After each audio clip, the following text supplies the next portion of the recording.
good afternoon, and a very warm welcome to this Euractiv event as part of the EA debates called Code to Competitiveness: How Can Digital Skills Power Europe's Future? My name is Anna Gumbau. I'm an event moderator with Euractiv, and this is an event supported by Code Week in the run-up of the EU Code Week, which is going to happen between the 11th and the 26th of October.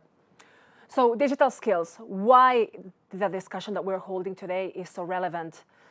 The European Commission has highlighted that nearly half of EU adults still lack basic digital skills, even though 90% of the jobs now require them, which poses a major challenge to Europe's economic competitiveness. The demand is growing also for competencies in cybersecurity, AI, and digital collaboration, especially with the rise of remote work and online communication.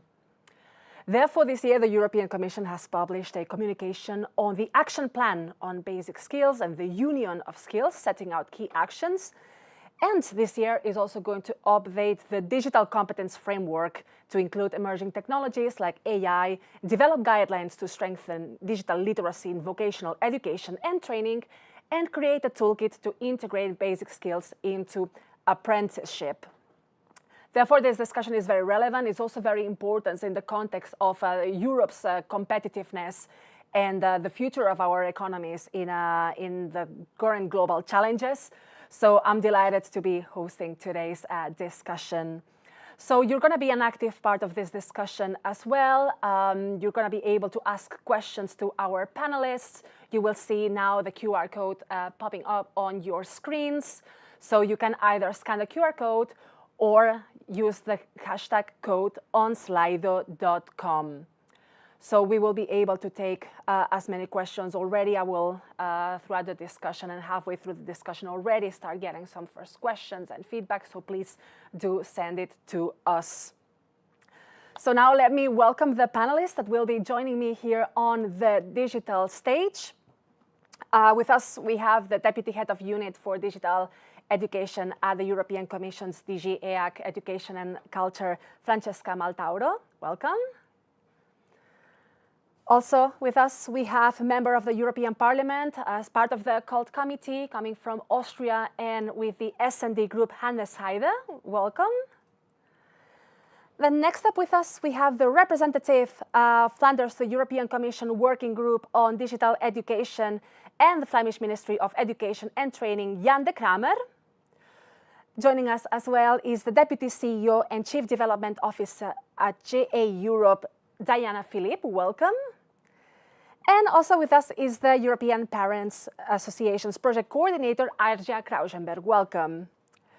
So I would like to start by asking each one of you to give us a little short introduction, to give us some first reflections, especially looking at the Digital Education Action Plan being at its midway point. What are some successes that we have seen already, and where are some obstacles that remain to be bridged? If I could start with you, Francesca Maltauro. Yes, thank you very much. Indeed, you have already introduced me, so no need for reintroduce myself.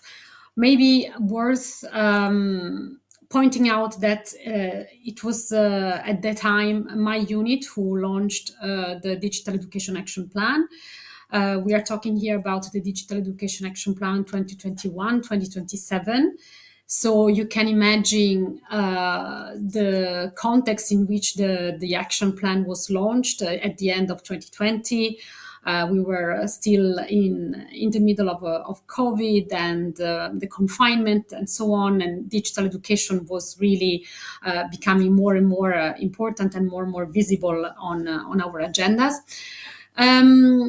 I think one of the biggest successes of the plan has really been that the plan has become the major policy instrument on digital education and skills. And as a policy instrument, I think it really served to allow the Commission to get in touch with each and every member states and discover what were the major strategies and also the major obstacles that member states were encountering when trying to implement and develop digital education in their own countries. So the first section of the Digital Education Action Plan was called a structured dialogue, which might sound a bit obscure to those who are not familiar with the Commission policy making terminology. But the structured dialogue was in fact a series of bilateral meetings that the Commission held with each and every member state in the course of 2022. And it was a big endeavor. And it was quite innovative because it adopted a whole of government approach around the topic of digital education and digital skills, which means discussing not only with the Ministry of Education, but also with the Ministry of Infrastructure, Employment, with the ministry, looking for budget, finances, and so on, to have a bigger picture, and not only on education and the issues concerning the schools in terms of the teacher and the skills development, but also in terms of connectivity and infrastructure. And this, I think, was really a big success. And one of the most tangible outcomes of the structured dialogue was the development of the two council recommendations, one on the key enabling factors for successful digital education, and the other one on improving the provision of digital skills and competencies. And in this, I also would like to mention that there was a very good collaboration with the council presidencies at that time. And I am thinking in particular of the Spanish presidency and also the Belgian presidency, and that's why also we worked with Jan, who is here in the panel today. And this was also a particularly successful moment with the organization by the Belgian presidency last year of the digital education dialogues. All of this in the, let's say, more policy side of the achievement of the plan is very interesting and worth mentioning. And then, if I may, just one final word to give you an example of a concrete achievement also for all the pupils and teachers on the ground. I mean, we have been developing through the actions of the action plan ethical guidelines on the use of AI and data in teaching and learning, for instance. And why do I mention this? Because with more than 45,000 downloads, which were counted back in May 2025, these ranked among the top 10 publications, most downloaded publications of the European Commissions. So I think this can also be a concrete examples of one of the successes. Then you also mentioned about the obstacle or the challenge, let's say, that we still have. And there I think there's still work to do concerning the two priorities, actually, of the Digital Education Action Plan, which is the development of digital capacities in the member states in terms of infrastructure, connectivity of the schools, and so on. And also the teachers' capabilities to teach digital skills. So I think that this is not really an obstacle, but rather a challenge, and that a lot is already moving. Not all of member states are at the same, let's say, level or let's say, place in the progress towards achieving these objectives. These are challenges, but we are on a way to work towards them, let's say. Excellent. Let's discuss then these challenges in more detail during the discussion. I would like now to give the floor to Hannes Heide for his opening statement for this discussion. Thank you very much. I'm taking part in this debate discussion right from the European Parliament, where digitization and especially digital skills are one of our top priorities of our agenda. in the European Parliament and especially in the committees I'm working. This is CULT, which is the Committee for Culture and Education. And it's also the Committee for Regional Development, where digitization and digital skills are a relevant issue. And just to say, the Digital Education Action Plan came right in time, and this was the right reaction to the COVID pandemic. And it has achieved a lot. And if I talk about the successes, then digitization and digital education is on a high level in our political agenda across Europe, and it is no longer a side topic. And there is a big awareness that has been created. And I just want to mention, when CULT committee started its work in the second term, there was a presentation of a survey where young people in Europe themselves judge that they have not enough digital skills. Around 3/4 of those who were questioned have the feeling they have not the right education in this sector. And it's surprising, maybe, that society, people have a completely different view on it, because we think young people deal with digital skills every day and they are used, but they themselves in this practice feel that they are not well equipped. And so there has been a lot of cooperation between the member states. There have been many successful pilot projects in school, and there were better platforms created for sharing best practices. But there is still a lot to do. We have to do not only the planning, but we have to come into action. An example for me is young people were delivered with tablets with possibilities to work from home, to do homeschooling, but still we don't have enough data in many areas in the European Union. So it's not enough to provide hardware. We also have to provide the data, and there is a lack in the periphery of the European Union. And we also experience that it's still question of financial situation of pupils and students. And it has to be possible that all European young people have the opportunity. I have just mentioned that I'm not only in the CULT committee where we are dealing with digital skills. It's also a question of regional development, because these pandemics have shown that it is possible that people are working from the rural areas, that there are a lot of jobs that can be done from rural areas, and this would develop them. And as I often say, the future of Europe is in the rural areas, because there we have the highest EU skepticism and often lack of jobs. And young people have the opportunity, but also well-skilled people have the opportunity to work from rural areas. So there has to be a lot of actions and investments still. And in the last MFF, the word digitization and digital skills were very central. Now we have skills and competition. And I hope that digitization and reaching out to all the regions of Europe is still high on the agenda. And this is what I'm working for here in this parliament. And I'm looking forward to the questions and to the debate. Mm-hmm.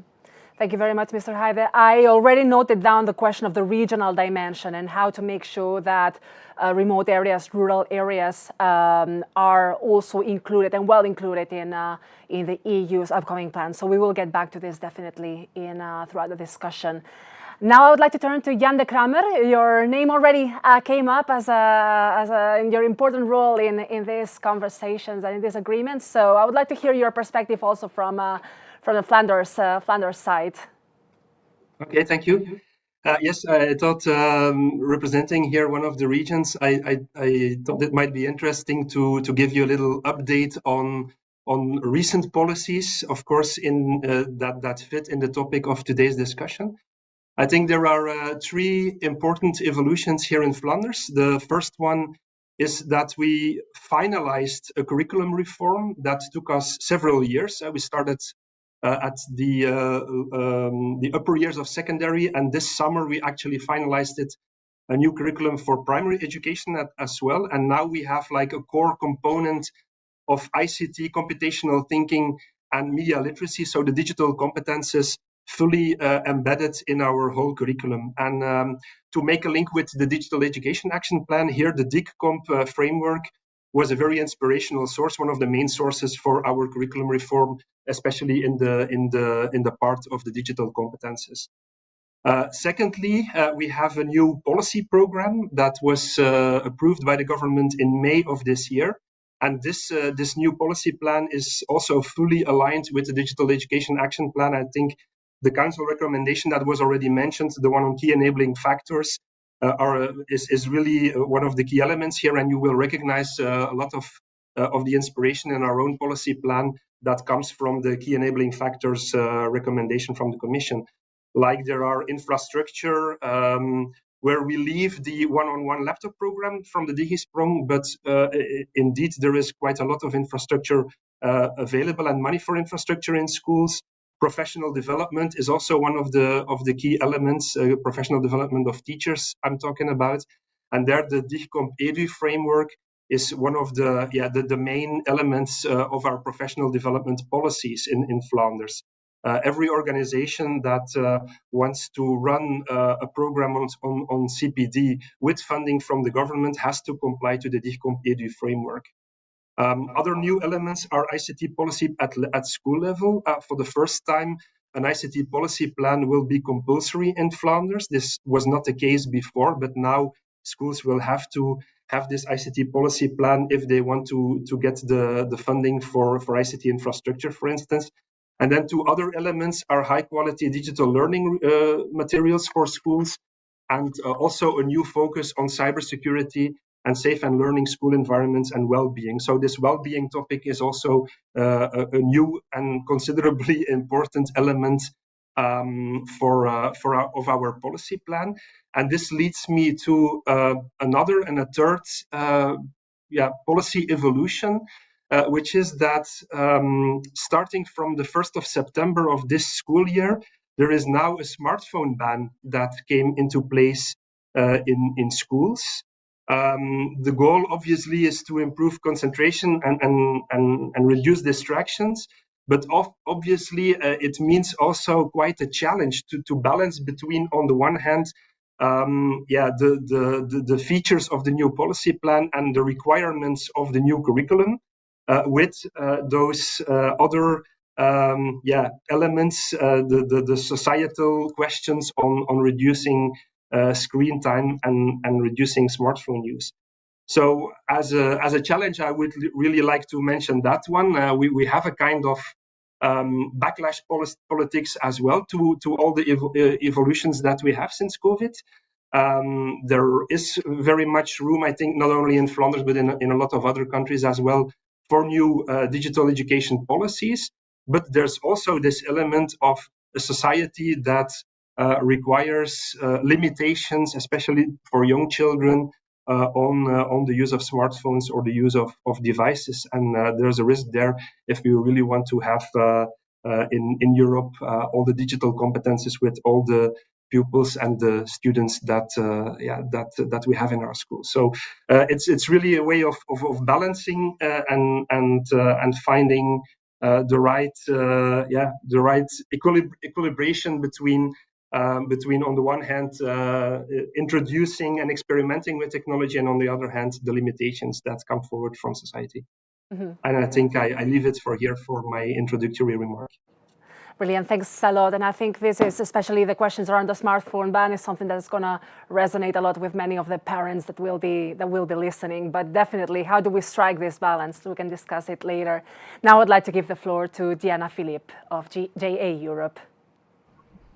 Thank you so much, Anna. Good afternoon, everyone. I'm honored to be here. I'm representing JA Europe, which is the largest education organization in Europe, active in over 80,000 schools in 42 countries, who are ready to equip their people with skills for jobs. At the same time, we are the coordinator of the EU Code Week, which is bringing together a community of partners around advancing digital skills for more young people in Europe.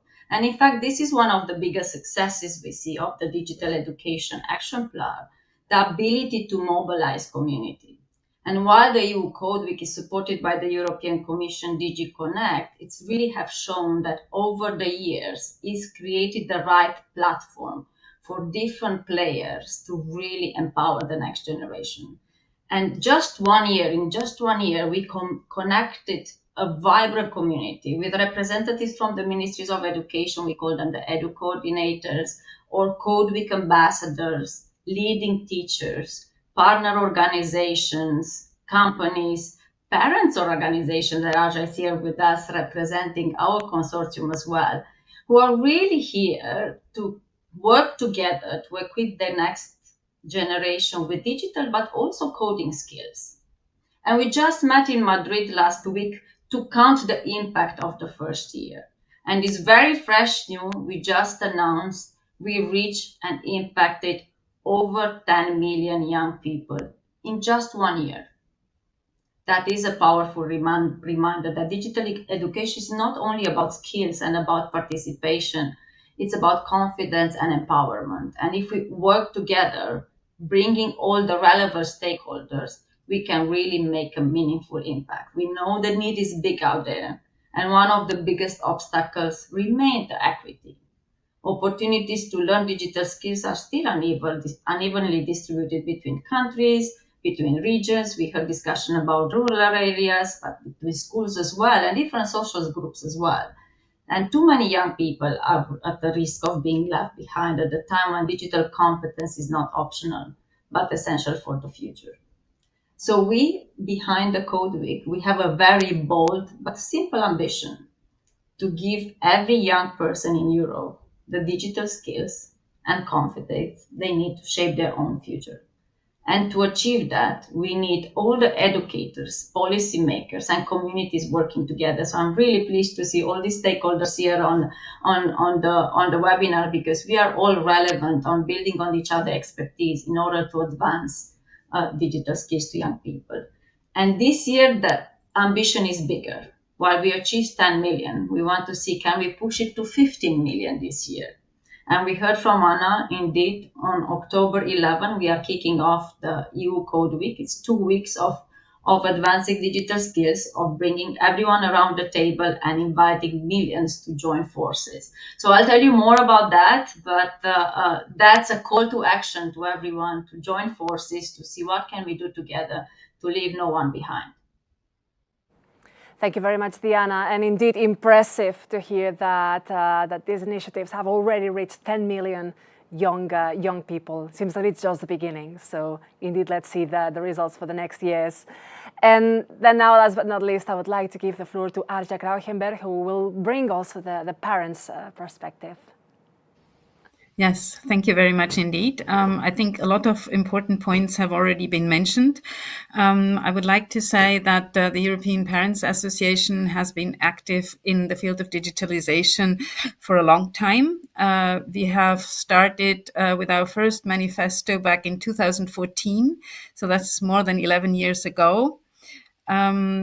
At that time, we still had to explain to parents that the internet is here to stay and that they cannot just dive through and think this is a fleeting fashion, but that they have to deal with it. This seems a bit ridiculous today when we're talking about AI, but you can see that in only 11 years, we have really come a long way. And at the European Parents Association, we have participated in several projects funded by the European Commission.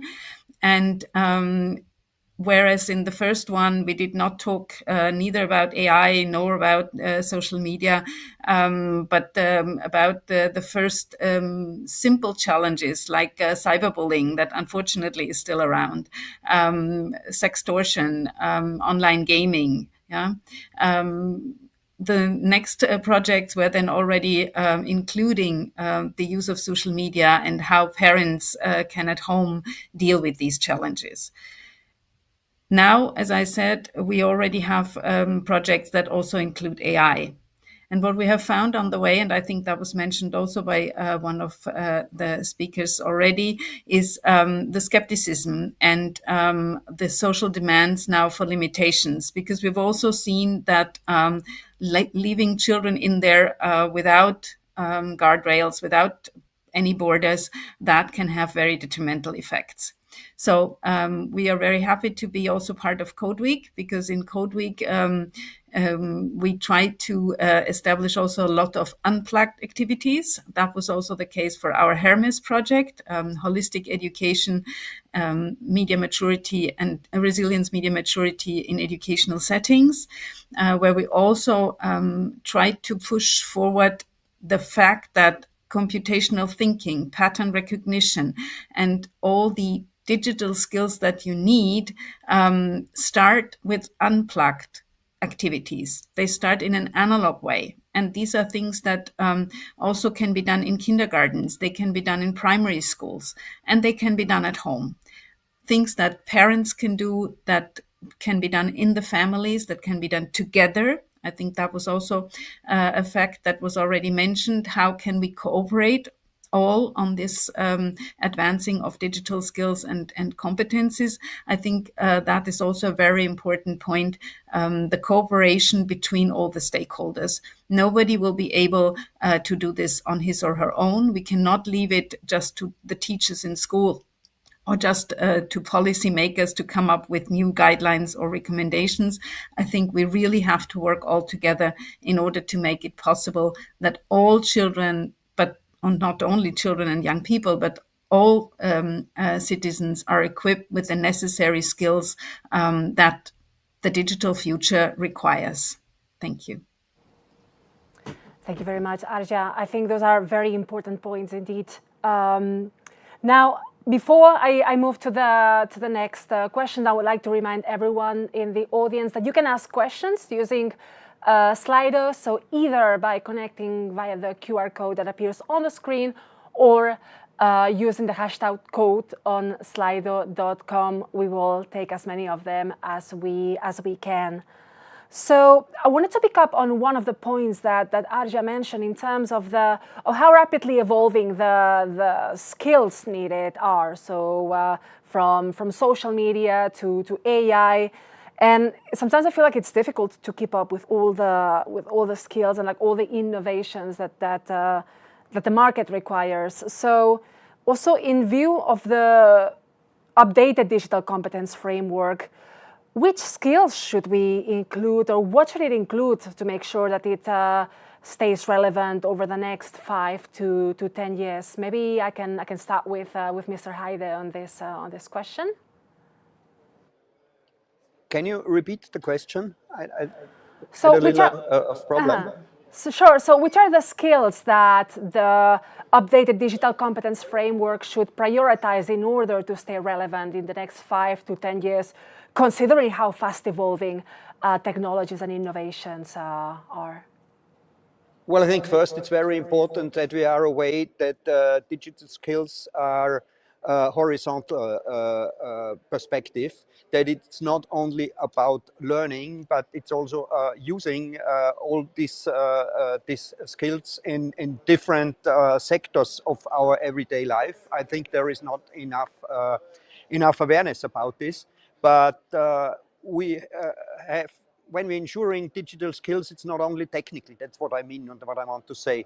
So critical thinking is very important, and I've mentioned already that the European Union is existentially in danger because of disinformation, because of platforms. I'm rarely using the wording of social media because they're neither social nor media, but for young people, it's the source of their information about politics. So critical approach, being aware about content, what's behind, and media literacy, that is one of the aspects I want to focus on, but also creativity. Because creative sectors in Europe is big opportunity and perspective, also on the job side, and people are often not aware that it's economically a growing sector, and young people, when they move within the digital space, then they show a lot of creativity when they create their own context, from music to graphic solutions. So we have to empower them, and we have to make them aware that what they are doing is not only always free time engagement, but this is also a basis, a fundament for job and for professional work. And democracy, participation, and the fight against disinformation, I think this is one of the core goals we have to follow, and we have to bring into implementation. Thank you very much to Hannes Heide. Now I would like to turn to Jan de Kramer. Yes. I think as policymakers, one of the most important means and policy measures that we can take is integrating those topics like digital competences in our curricula. And therefore, the DIGCOMP framework that you've mentioned is a strong and important element. In a way, it provides already quite a solid foundation, and in many ways, it's already quite future-proof. What we have added now in our recent reform that I just mentioned was AI. So we have 3 final objectives added on the topic of artificial intelligence, and they are like the one is foundational programming and logical reasoning, like algorithm, things like that, but also how AI systems function, including their opportunities, their limitations, their societal impact, and that provides already a link with critical thinking, for instance. And the third one is learning how to prompt, even for primary school kids. We have included that. And as I said, the DIGCOMP as we know it now is already quite future-proof, and I understood that in the new version that's coming up, AI will also be introduced. Furthermore, I think I really like what Mr. Heide also said. I think digital well-being might be one element that could have a stronger emphasis, but also media literacy. And there we must go further than media literacy as a kind of e-safety or focus on dangers. And obviously fake news and disinformation and tackling fake news are core media literacy skills, but it should go further. I think also the active and creative side of media use, like participation or co-creation or critical engagement, are really skills within media literacy, within the media literacy curriculum that we should have a focus on. Yeah. So there I really agree with what Mr. Heide said. Thank you. Maybe Diana, is there something that you would like to add?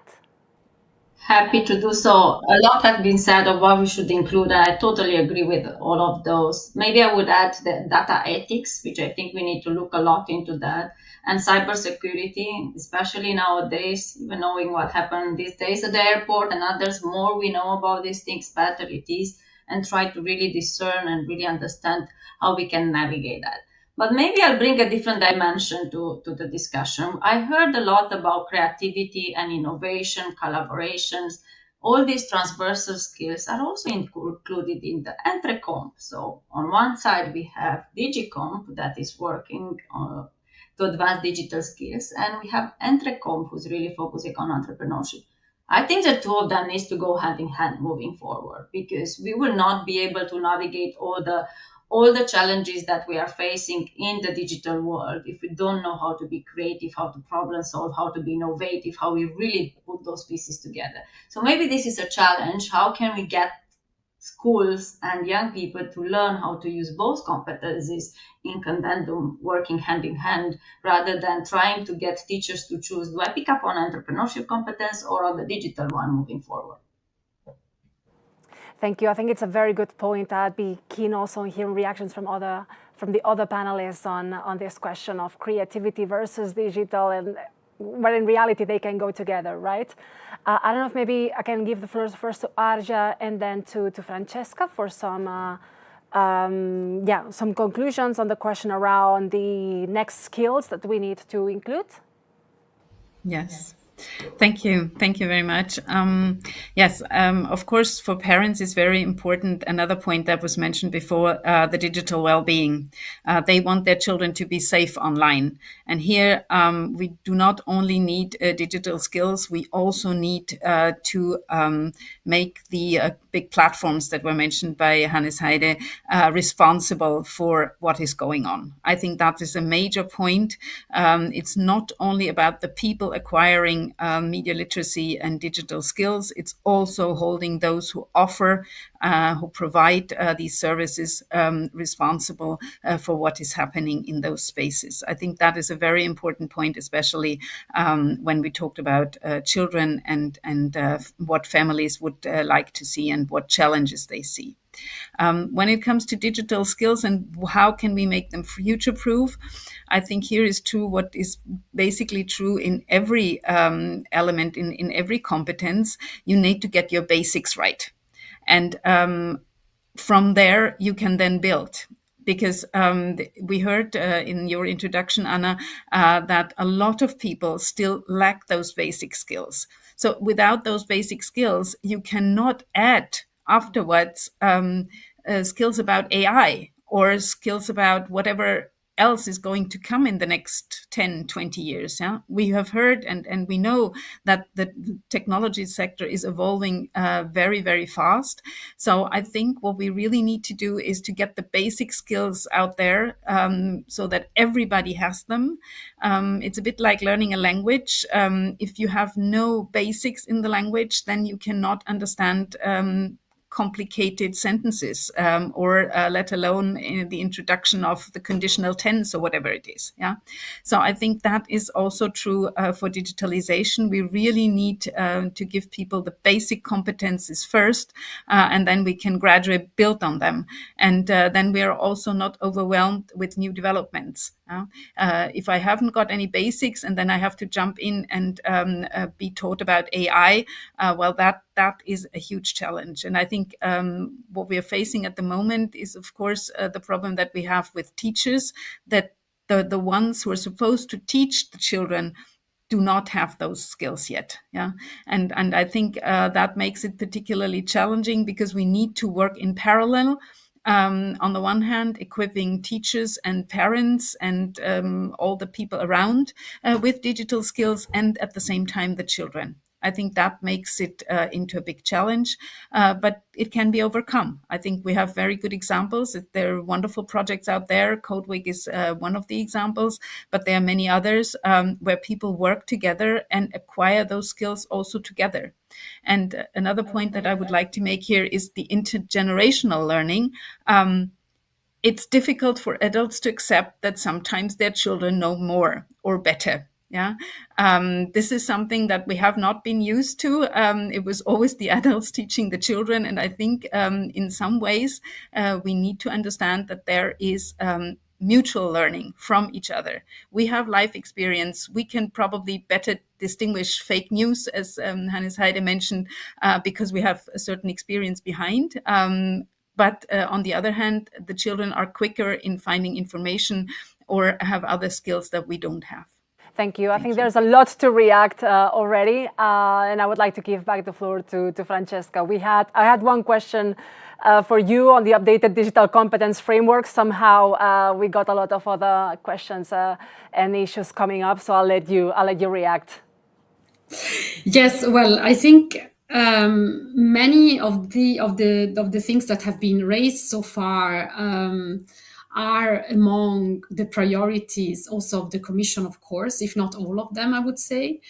In March this year, the Commission launched the Union of Skills, which is our strategy to ensure that everyone in Europe is empowered to build solid skills foundations. And this is what was said just now. We need strong basic skills. So that's why one of the deliverables of the Union of Skills, one of the first two deliverables, has been the action plan on basic skills, of which, by the way, digital skills are part, together with numeracy, literacy, science, and citizenship skills.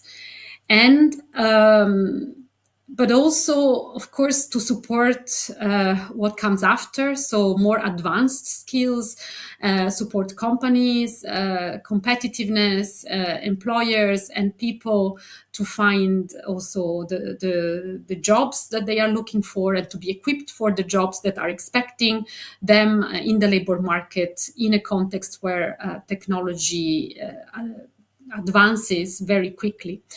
And it's not easy to keep up with all of this. But as we said before, there are some horizontal skills, as MEP Heide said before. Horizontal meaning not only technical, but that those skills that allow you to acquire always new skills. And creativity is certainly one of them. Entrepreneurship is one of them. Entrepreneurship, I think it's really transversal, and it can be useful whether you study arts or you study, engineering. Entrepreneurship would always be one of the skills that you would like to have in order to be successful once you end up your studies and go you transition into the labor market. So in the Union of Skills, we are tackling these issues, and as I said, with the action plan on basic skills, and then with another plan that it's called STEM Education Strategic Plan, where digital skills also featured as more looking towards the advanced digital skills, where in the basic skills action plan, we look at the basic digital skills. I think I have more to say, but maybe I can keep it for later on, especially on the digital well-being and the other aspects of the digital world. Thank you. Brilliant. Thank you, Francesca. I would like to remind everyone in the audience that you could still ask questions to our panelists. We have just about half an hour to go, so now it's really the time. So as I said, use the QR code or go on slido.com and use the hashtag code. I would really like to start actually by picking one of the first questions that came up, which is it's a question that is related to what we were just talking about and is directed specifically to Arja Krauchenberg. Valentin Pfeffer is asking, could you please expand on what those basic competencies we as educators should focus on first? Thanks in advance. Yes, thank you for the question. I think it depends a lot on the age of the children that you're educating. Yeah, but what we have seen in our projects is that children need competences like empathy, the critical thinking, and that from there on you can build skills like computational thinking. With very analog means. Yeah. If you go on the Code Week website under resources, there's a little button that says coding at home. You will find a series of wonderful unplugged activities that you can do that teach children, for instance, to recognize patterns. Yeah, something that's very important, but also to establish, what do you need for coding? Coding in principle is sequences. Where do you have sequences? Yeah, where can you find these things in nature? Yeah, so I really think that these are activities that in some cases people are already doing, and they don't know that this fosters digital skills as well. Yeah, so I think that several projects that are out there offer activities, but they also allow educators to recognize things that they're doing as fostering digital skills in the future. And of course, when we talk about elder children, we talk about giving them access to social media or then using AI. I think that here specifically the skills to cooperate, teamwork, to find out things together. These are absolutely important skills that in some cases are already taught in schools. In some cases, they're not. Because remember, in some cases, cooperation is called cheating, right? You're not supposed to cooperate when you do an exam. But this is something that you need in life, because in your workplace, if you're not able to teamwork, most of the jobs that are out there don't work. So I think these are essential skills that we do not talk a lot about, but that are essential. Thank you very much, Aja, for the response to this first question from the audience. I wanted to bring also another topic into the table, which is the question around the gender gap on the one hand, and then like also talk about the regional differences and how to ensure indeed that no one is left behind in these digital transitions. But let me start with the gender gap, because this is something that indeed we have been consistently trying to make sure that we bring more women and girls in STEM. It seems that it's a conversation that we've been having for a very long time, and we're still having it. So I wanted to first bring back Francesca, because I know that was something that you wanted to react about, and then we can kick the conversation from here. Thank you. Yes, well, actually, what is important to remember is this. Sorry, I can hear really an echo. I will wait until it goes away. Now it's gone, so it's easier to speak. Yes. So indeed, the gender gap. Gender gap has been an issue in a long time, and this we are all aware about it. And it is very present in our STEM education strategic plan. Because we feel that there are still some barriers, and in particular, I'm talking about social barriers, educational barriers, also barriers in the workplace, and cultural barriers, especially that prevent girls, especially as of a certain age, to choose studies or later on a career in digital, or if we want to expand in STEM fields. And this is actually something that we could prevent if we fight against gender stereotypes. School-age girls are as good as boys in mathematics, in STEM subjects, let's say. And then as they grow up, they distance themselves from these subjects, including ICT.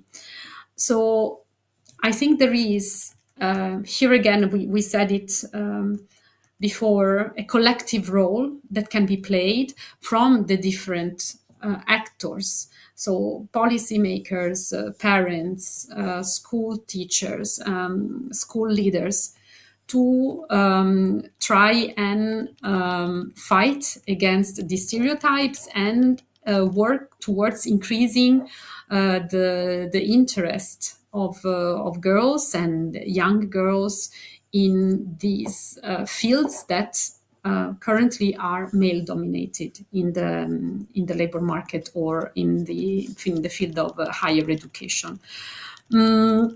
So there are initiatives that we have run from the European Commission side. There is the very successful Girls Go Circular initiative, which will become under the STEM education strategic plan. It will be called Girls Go STEM.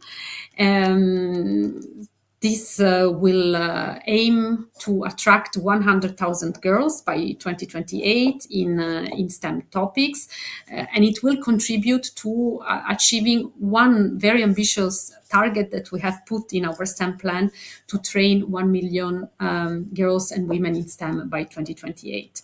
And I wanted to mention this because it's an action that requires really the effort from all of us to try and really close this gender gap. Thanks a lot. Thank you, Francesca. Diana wants to respond. I know that Code Week has been proactively trying to bring girls and women on stage on codings. There are several initiatives around closing this gender gap. So what can you tell us about that?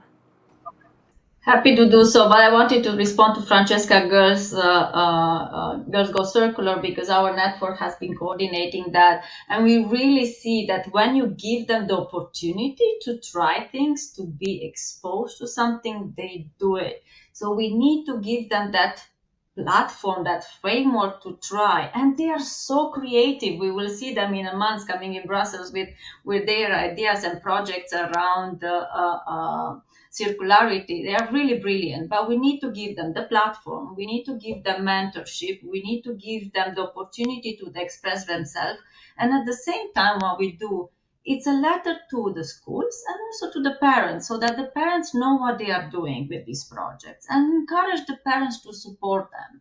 Because if they do so, they really see then afterwards that they get the push that they need to move forward. So that's one example. But indeed, in Code Week, we have a big ambition to impact 6 million young girls. We were not there this year. We were only at 5, which means that we still need to do more to address that gap. We tried our very best. We had Girls in Digital campaign, but we still feel that we need more role models to be able to really reach out to, especially rural areas or communities that otherwise would not have these kind of opportunities. So how can we join forces more to be able to provide those career objectives for them, let them think big, because once they are given the opportunities, they will thrive. But we need to do more together. And we are committed to close that gap, because that's one of the main ambition here, but we need to all work together towards that. Thank you very much. And I see Arja has her hand raised, and I think Jan as well. I would like to start with Jan first, and then maybe Arja can follow up then. Yes, I really wanted to also to react, because indeed this is a really a persisting problem, and it has been there for years. And sometimes I think that we have tried too much to convince girls to choose like STEM careers and STEM studies. And by doing so, we tried to change the girls and not change the system. And I think there are really a lot of problems related much more to the systems. And what already been said, role models, mentorship. I think there should be much more support for initiatives like Girls Go Circular or Modern Geek, here a local initiative in Brussels, or the STEM Women Congress, things like that. A lack of role models is really one of the core elements in this whole problematic. But I think also changes are needed in the entrepreneurial culture. This is not really, or definitely not only, a problem of education alone. And this is really well documented. For instance, startups that are founded by women or that are led by women have much less access to funding rounds, have less access to venture capital. They have fewer deals, and when they make a deal, they have a smaller average funding per deal. So that exacerbates even the problem. And this has nothing to do with education. This has really to do with the entrepreneurial culture, and it's something that I think is also important and sometimes forgotten in this whole debate. So just wanted to add that to the discussion. Thanks for bringing these points. I think it's an important one to stress that the system needs to change, not the girls and not the women. There was some silent clapping happening around in the studio. So thanks a lot. Now, Arja, please have the floor.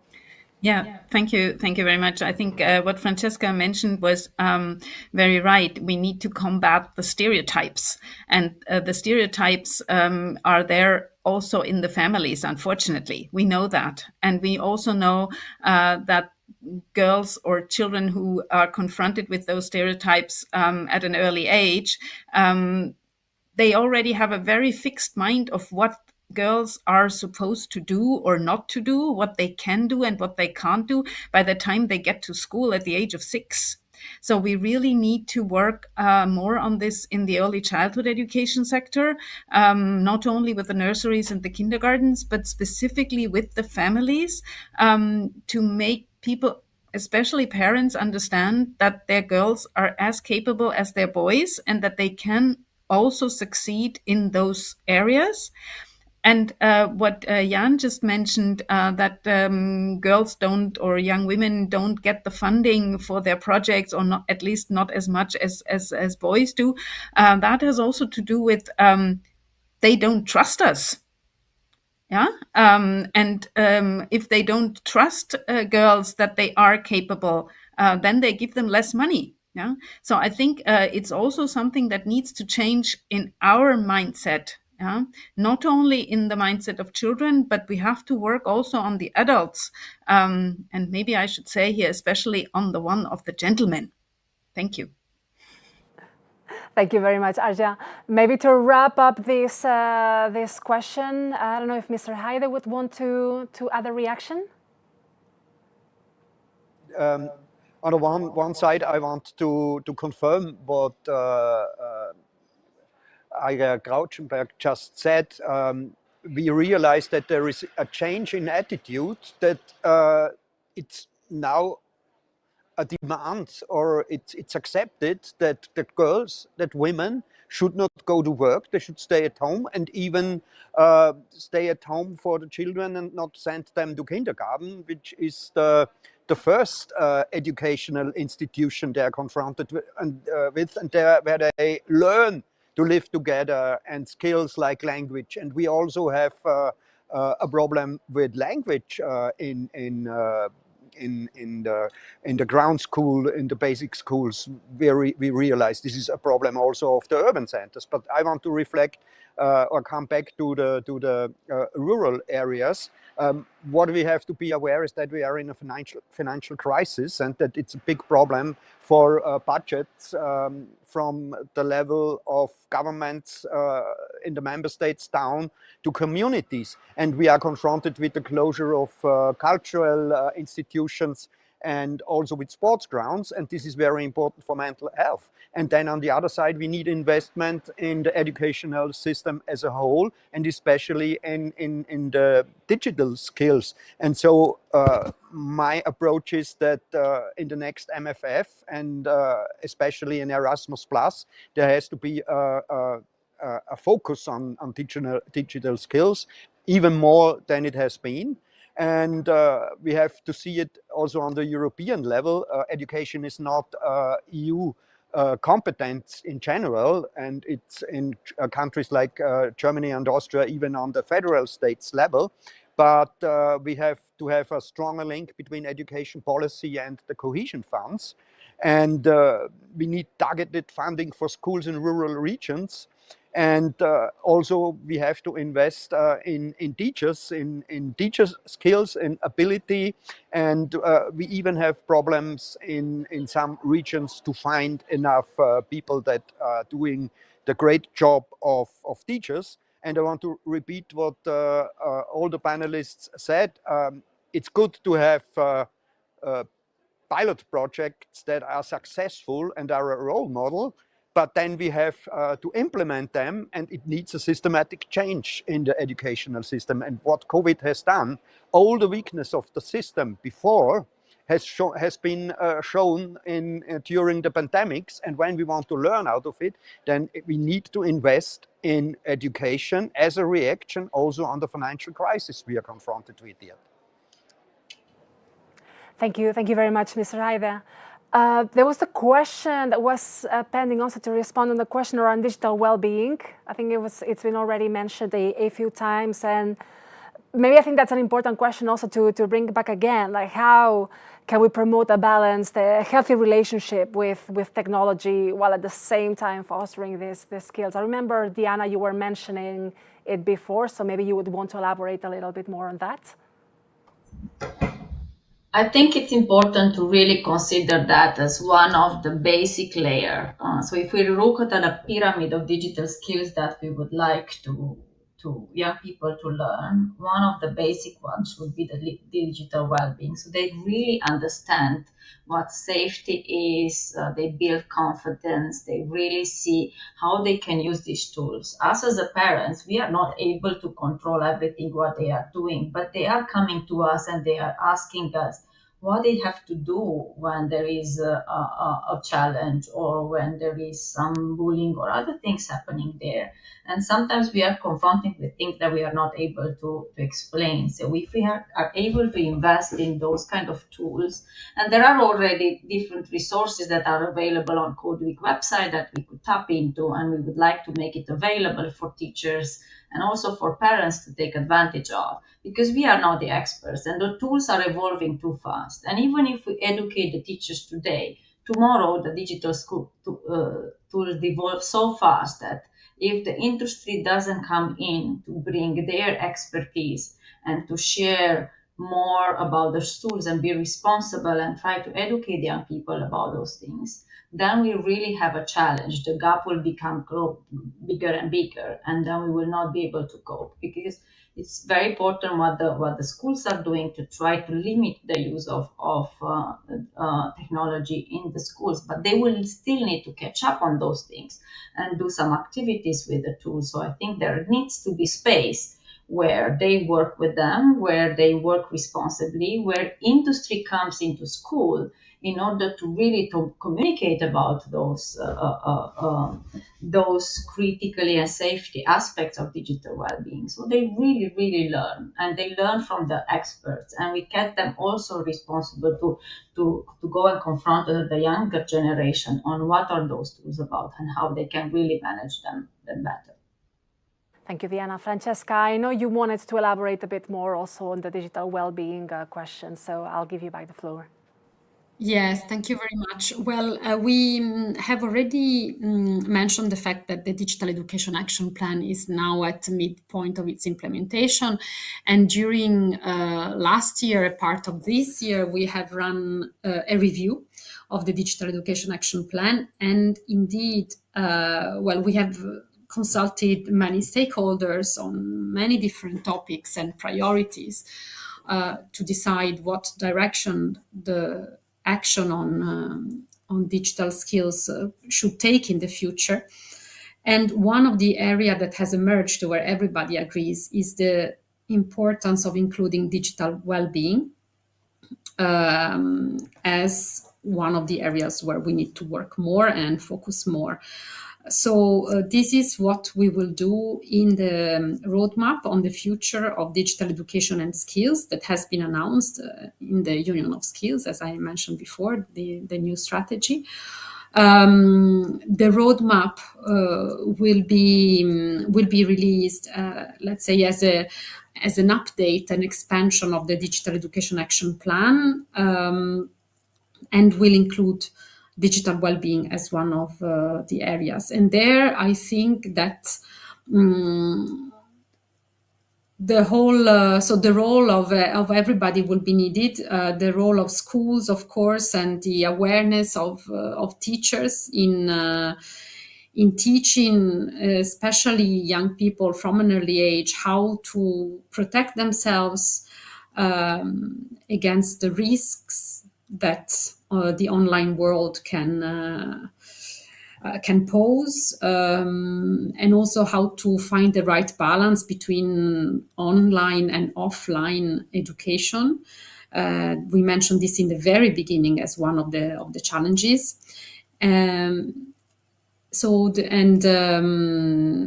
think this would be really key to have this culture of thinking about well-being in this way will be really one of the main challenges, because we cannot of course just disconnect and pretend that the entire online world does not exist. We will need to be online. We will need to be able to use our digital tools, and we will also need we need it already now and in the future to be able to take advantage of all the positive aspects that being connected is offering to us, and all the different learning opportunities, including for what we had said before, inclusion, teaching to children with special needs, or in remote areas.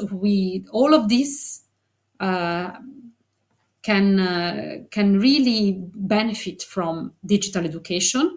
and at the same time, the well-being, especially connected to the risks of addiction to specific social media platforms. Because this is also a topic when we say, yes. Please wrap up on your point, because we need to move to the next Okay. question. Yeah, okay, then we move to the next question. Thanks. Brilliant. Thanks. So I'm just being mindful because we only have 10 minutes to go, and we have a few questions from the audience. So there is one that says, after training, skills need to be applied to be retained.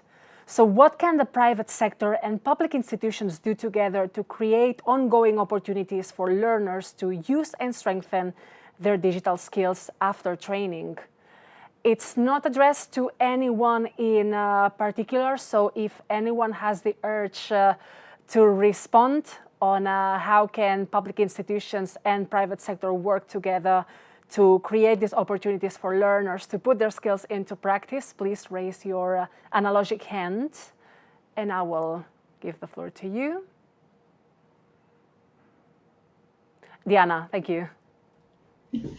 Would be great. I see Jan there representing the education sector. If we can create space in the day-to-day curricula for the industry to come and really train some of those skills, because the industry, the education system, as I mentioned before, will not be able to catch up with the pace of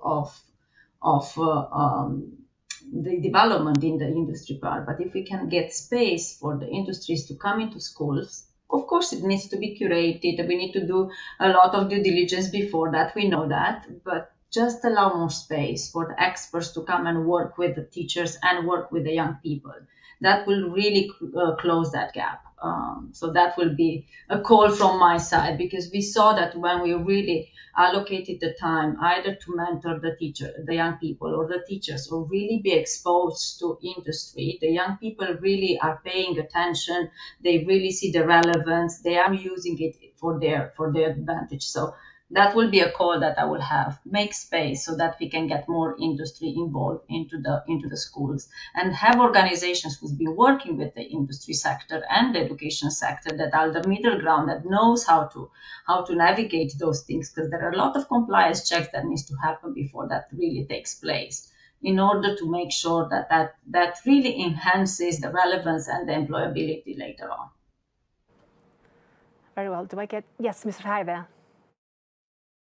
Training is a big issue in the strategy for the next years, and there are different experiences in member states of the European Union, and I just want to highlight that countries like Austria have a very good system of dual education as well as special vocational training, and there is a contact and exchange and communication between enterprises and also SMEs up to the industry with schools, and a permanent exchange and possibility for young people. And I just want to mention, to follow the discussion before, there is a Girls' Day in Austrian schools together with interest groups and the social partners in Austria. And Austria also has a very high level of social partnership. This is also, from my point of view, a very successful role model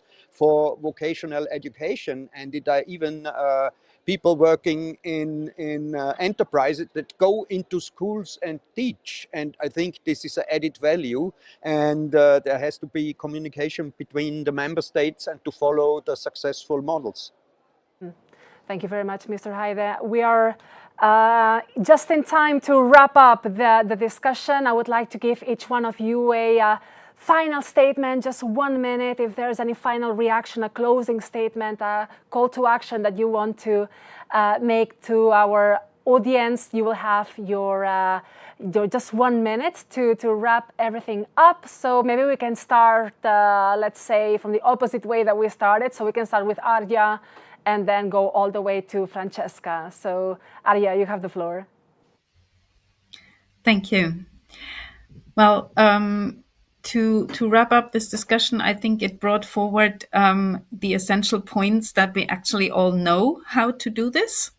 We know that we have to start with the basic skills, that we have to build upon them, that we have to educate people in parallel, the teachers, the parents, and the students, and that digital skills are not only there for the competitiveness of Europe, they're not only there for the job market, but people also need them in their private lives. I think that is a point that is sometimes overlooked, and I think it's an important point, because this is also something that makes it more interesting maybe for people to invest their time and energy into the learning of these digital skills, if they see that it's not only to get yet another job or a better job, but that they can also make good use of it in their private lives. So I would strongly call for a stronger inclusion of digital skills in the education sector. I know that for schools, this is an additional challenge because of how our curricula are done, and I'm very interested to learn more about what Jan said, that they change their whole curriculum, because I think that is what we need. You cannot just add it on to what is already there. Yeah, teachers, when we talk to them, very often complain that they are supposed to do digital literacy and health literacy and financial literacy on top of what they are already all teaching. Yeah, there's not that much time. There are not the human resources to do that. So I think we need to think about how we restructure our educational systems that they can accommodate all these new skills that people need, definitely, but not as an add-on to what we are already doing, but how it can be integrated. I think Hannes mentioned very well that these are horizontal skills. Yeah, so they need to be taught in all the subjects. Now we have to think about how they can be best integrated there, and how can we equip people with the knowledge and the skills to do so. Thank you. Thank you, Arya. Please, Diana, and remember everyone, please, to keep the closing remarks short. Very short. We want every learner in every corner of Europe to have access to digital education opportunities. And we really want to call on everyone to reach out to us on codeweek.eu, where we would like to share your best practices, where we would like to make sure we have an education representative from the Ministry of Education from each country, where we want to have leading teachers and ambassadors representing all the corners of Europe, and different organizations that are working from very young kids up to the university vocational level. And as we even have the parents and industry, we all want to join forces to equip the next generation. So please reach out. Code Week is not for us, it's for everyone, and we want to work with all of you to make it a big success. Thank you, Diana. We wish you the same for you and the team at Code Week. Now, Jan. Yes, I'd like to come back on also something that Mr. Heide has said, that after COVID, we made considerable progress with regards to digital education policies and to the promotion of digital competences. I think that's really true. In most of European countries, we have put many steps forward with the infrastructure of schools, with the professionalization or the professional development of teacher. So for me, the main challenge now is to consolidate on that basis. I think that we should build on what we have realized after COVID. But yet, I think there is also this risk of backlash politics, if I may call them so, anxieties for screens, the requests for bans. I think that's not something that Europe can afford. We really need to have these digital competences deeply in our school practices, deeply in our curriculum. And yeah, I really think that Code Week is helping with that. But yeah, that's also a concern for me, that these backlash politics could also hinder our achievements and advancements. Thank you, Jan. Now let's go to the European Parliament. Mr. Heide. Let us use that young people themselves want to learn and develop digital skills. And I have mentioned at the beginning that about 3/3 of young people in Europe express that they are not sufficiently skilled and educated in the field of the digital world. So don't see this as disturbing, but use it as an opportunity. This is what I would like to say. Wonderful. Last but not least, Francesca. Yes. So I would like to invite the audience in their different capacities and roles they have to use the opportunities that the European Commission is making available from our guidelines and policy guidance material, and also the opportunities that we give to exchange best practices and so on, but especially the Erasmus Plus program. The Erasmus Plus program has digital as one of its horizontal priorities. So funding is available for different types of projects. It's competitive in a way because it's a very successful program, and now more and more applicants are willing to take this opportunity, but there is funding available to work on digital projects, and I think some of them are really, really interesting and successful. So I would like to invite everybody to use these opportunities. Thanks. Thank you very much, Francesca, and thank you very much to all the speakers who have joined us in this very, very insightful discussion. We had also many of you joining us online. Thank you for the questions. Thanks a lot for your active participation. And the conversation keeps going, partly also because, as we were just discussing, this event is it's organized in the run-up to the EU Code Week, which is happening between the 11th and 26th of October.